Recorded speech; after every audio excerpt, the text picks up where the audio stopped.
The Hermes Birkin is one of the most famous and recognizable handbags known to mankind. It is a symbol of absolute luxury, absolute craftsmanship, and absolute expense, affluence. It is one of the most expensive handbags you can buy.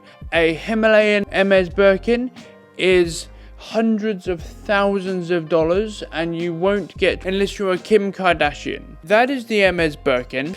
It is also one of the most copied handbags in existence. Hermes is in the top 5 list of the most copied handbags we have in this industry, on this planet, known to mankind. It is absolutely ridiculous how much this handbag is copied. Whether that is direct dupes or bags with an inspiration, bags that have got a hint. They are made with the same construction techniques, they are made with the same design philosophy, they are made with the same materials a lot of the time, but they do not have the exact same design. They have hints, they have cues, they have inspiration of.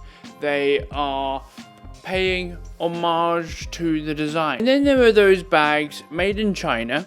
They are entirely ripped off. Some of them have France written on them, Paris written on them, or even Hermes written on them, which is, in my opinion, so much worse than making one, putting your logo on it, and learning how to make a bag with their design, but not putting their name on it. A subscriber and client sent me her Hermes Birkin dupe. It is, as you can see, a replica of the bag. I do not know what's inside it. I have not opened it yet. This is how it turned up to me from her. She is in the States. She sent it to me to tear it down. We're going to tear this down. We're going to put a knife through it, and we're going to see exactly what these are made of, what material they are, and what secrets are hidden within these Hermes Birkin dupes. We're going to see that today, so without nattering on for too long, let's get a knife out and let's cut into this. Right, here we go. Let's tear down a Chinese Birkin, shall we? So the initial impressions of it were actually really quite good. I like the size, I like the shape. It's obviously not anything that Hermes has done themselves. They've never made before this point. I learned recently that they had. But check this out. The logo is a foam sticker. It's a foam sticker that has Paris on it, which I thought was absolutely hilarious. The pockets are in the right place. The wedge is the right shape. It's clearly completely machine stitched. There is absolutely nothing handmade about this at all in anyone's wildest dreams. But the shapes are right, the pattern's right. They obviously may have bought a bag, torn it down, got a pattern. I don't know how these companies do it, but it looks okay from the outside. The quality, as I'm about to find out, is absolutely appalling. The wedge itself is plastic. I don't find that out until later, but a little bit of a spoiler alert, that entire thing is plastic. Now, tearing it apart was actually really, really difficult.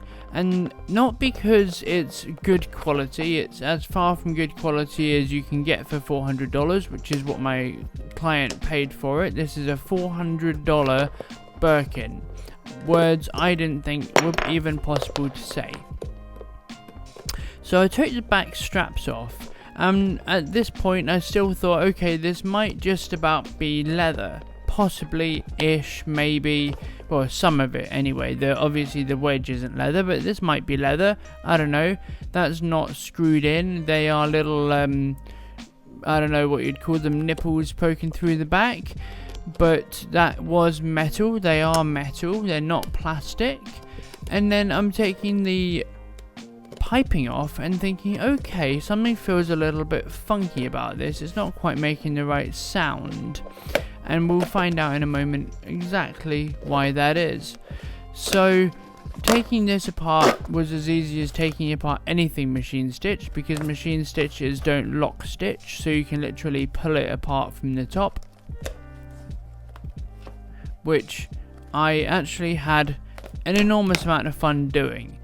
Again, had high hopes-ish up until this point, but those little orange threads you can see mean what they've done is they've made the base. So they've made the base, and then they've put their attempt at piping around the base. And the orange stitching is because they zip around the outside with their machine, which obviously they had loaded with orange stitches. And then on top of that, they put the front sides and back panel. So deconstructing the sides was really, really easy. Deconstructing the bottom was so difficult. This took ages. There's a lot that I've obviously cut out, but I'm really, really curious about the construction of this base, because it's hard as hell. It's so rigid, it's ridiculous. So normally I might think to myself, okay, we'll just leave the base alone, there's no point going into it. But I'm curious at this point. I'm curious as to how they've made it so bloody rigid, and we're about to find out. It's pretty hilarious actually, because normally in base construction, okay, so we're using plastic cord in our piping. Good to know. It's obviously a hell of a lot cheaper than a leather cord. But we're about to find out exactly what's going on here, because up until this point still, until I saw the piping, I thought this could just about be the cheapest leather on earth. They're using a plastic cord within the rolled handles, which I kind of expected from the jump, to be perfectly honest with you. I didn't think that they'd use a leather cord for the handles. Leather is expensive. There's nothing expensive about this. So they've used the rubber cord, okay. They've used the world's cheapest edge paint, which is basically just liquid rubber at the point that they've put it on. And now we're getting to the good point, the good part, the part that it shocked me a little bit, I'll be honest. Right here.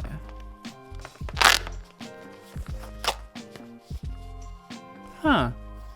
Okay, so we've taken this panel apart. We have gotten it to the point where we can see inside it. And now we're opening it. And it's at this point I'm thinking to myself, this is obviously not leather. So leather doesn't melt. This is a fabric. This is a polyester fabric, a nylon polyester fabric that they've spray coated to look like leather. So it's not even a PU leather, it's just a fabric with a coating on it, which is the cheapest way possible. And I'm seeing the screws either side, thinking, okay, they've screwed on the front panel. That's fine-ish. They're using it's like a foam type material to give it a little bit more of a body, because obviously that faux leather is incredibly thin. So they wanted to make it feel more like leather. So they've put a foam fabric backing on it, which I thought was quite an interesting method. I've never seen that before. And then we take this apart and we find exactly the same thing, that it's this plastic fabric coated sprayed bullshit that I really, really dislike. And I had a hell of a lot of fun doing this. This was very, very fun, tearing apart an abomination that this is.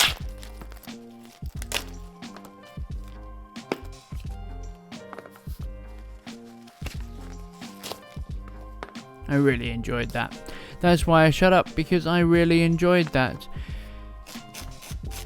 I found out, obviously, that the lining was fake leather, and then I thought maybe the exterior is fake leather, but no, it's just a spray-on crap that they put on some material.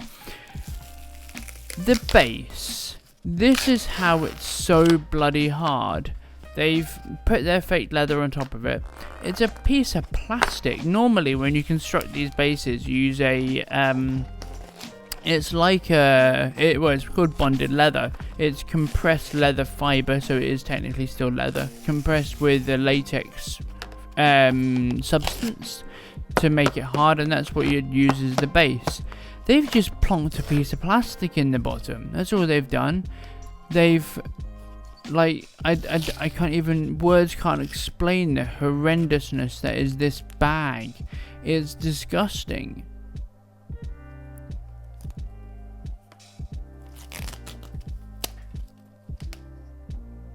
Literally just a cord of plastic.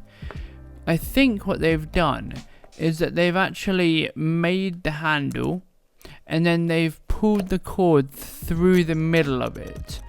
I don't know what that is. That's several layers. I think there's 2 or 3 layers in that to keep a shape. They don't need to worry about non-stretch. Normally when you make a handle you put a little bit of non-stretch fabric in there. They don't need to worry about that because this won't stretch.